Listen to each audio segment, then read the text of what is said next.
Here, hidden away on this bookshelf, we find a neon-lit city.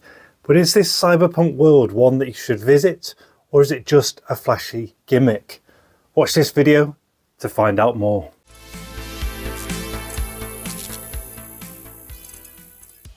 Hello and welcome back to another video, and in this one we're going to be unboxing and reviewing the Endless Dimensions wooden book Nook. This is the Cyberpunk model.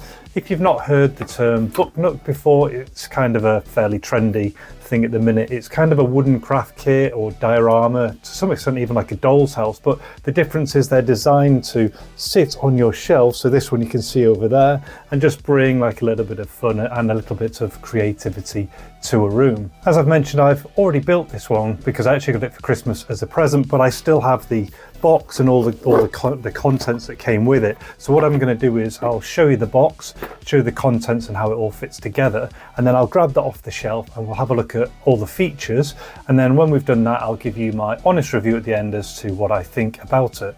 Okay, so let's have a look at the box details and then we'll go inside. So as we can see on the front here, this is the Cyberpunk version, Endless Dimensions DIY wooden book Nook with touch sensitive lights. On the side it describes it as being a 5-star assembly difficulty and taking 4 to 6 hours to build. The model number is SQ-18. You get much of that information on the back, but it also gives our pieces, so 298 pieces, and it also gives us our dimension size. So the kit, when it's built, is 24 centimeters tall, 18 centimeters deep and 10 centimeters wide. Main materials: hardboard, laser paper, electronic components, acrylic sheet, stickers and DIY accessories, and it's saying that it's over for people over 14 years of age. And what's it saying here? Brain teasing assembly? I wouldn't say so much, as you'll see. 3 color LEDs, yes. Age range, yes. DIY, yes. And no further information on there. So now we've looked at the outside of the box, let's pop inside and see what the contents are like. So what you receive with this is you've got your manual, and it's quite a large manual. So many pages here? You're talking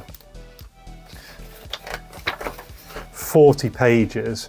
But sometimes you can often get like numerous steps per page. So you can see on here, we've got 180 all the way through to 183 with lots of different parts and information. So I do remember it was pretty jam-packed. We have a sticker pack. I think these were a couple of spare ones on here. So yeah, some stickers to add some extra detail. There is some glue because most of it just is like this pressed together way in which we build it, but there is elements where you need to attach things with glue. And these are our like press out pieces. So what you can see is there's lots of these, and all your parts come kind of inside all of this. Like so what you can see is that there's absolutely loads of them, and the way it works is they just pop out, and then you just follow the instructions as to how they fit together.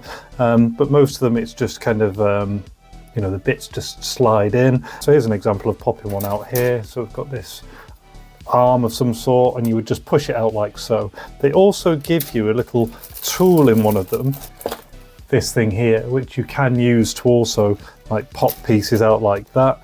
I don't remember having to tighten anything, so it was more for doing that. Also there is things such as rulers along the sides, which are handy. But one thing I did find which was a touch annoying when building it is the sets kind of didn't go through like in order. So you can see each of these, it'll tell you need like B8 or something. So B8 is here, but then you'll then need a part on another one, and then another one and another one for what you're building. So I found that it didn't really group the parts together in a particularly efficient way. And when you were building, you ended up with these like scattered everywhere trying to find the parts. There was also this one here, so the plastic one, so it has these kind of stick-on wheels, and some of it's more of the signage that came on these ones, some of the details. So all of this was in these plastic bits. And then in addition to all of that, there was some electronic parts, so battery contacts and switches. There were some stickers, like adhesive stickers. There was just this cabling which is used for detailing between certain parts. You kind of cut it to length and you just like wrap it into areas just to make it look like wire. And there was the sides, the mirror, and then some of this reflective foil for putting over the sides, which is quite nice. So now that we've had a look at all of this, I think it's time that we grab the Book Nook off the shelf and take a closer look. Okay, for filming this section, I'm going to bring you in nice and close so you can see it. And I don't know what your first impressions are, but I've got to say, when you just see it like this in passing, it actually looks really good. I'll pop the lights on. So the way in which it turns on is this button here, which it's like it's kind of a touch sensitive switch, which is really nice. So look at that, that's really pretty impressive, isn't it? Like so. And so what you've got is you've got all the sides that are built up on the top here. You can see there's that see-through bit that allows you to look down inside and have a look around. This side here, you've got some more of the see-through paneling. So again, you can kind of look inside and see some of what's going on. And then this side over here, there's just like, it just allows some of that colour through. So they're basically slits. You put the foil, for want of a better word, behind, and then the lights shine through. At the rear, it's just solid. And then at the front, you've got this. Now, what is really cool and a real nice feature is it's a mirrored back. So it gives you that, like, you know, impression of depth, which I thought was nice when I was building it.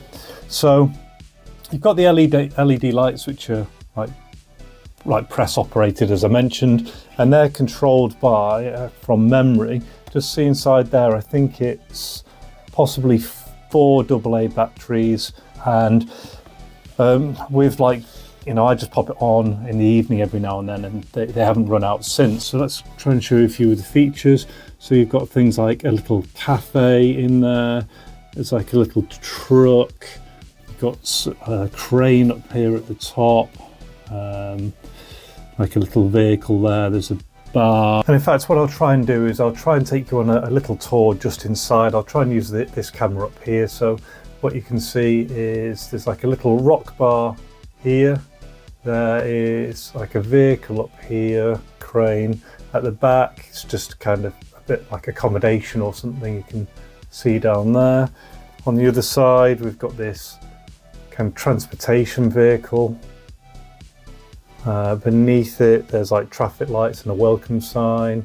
Over here, like a nightclub slash hotel, and down there some kind of armory, and then there's another bar slash party at the back there. Okay, so my honest opinion on the Endless Dimensions wooden Cyberpunk Book Nook. I thought it was a nice change in terms of building things. So I've done things like Lego, and I've done things like models, like craft models.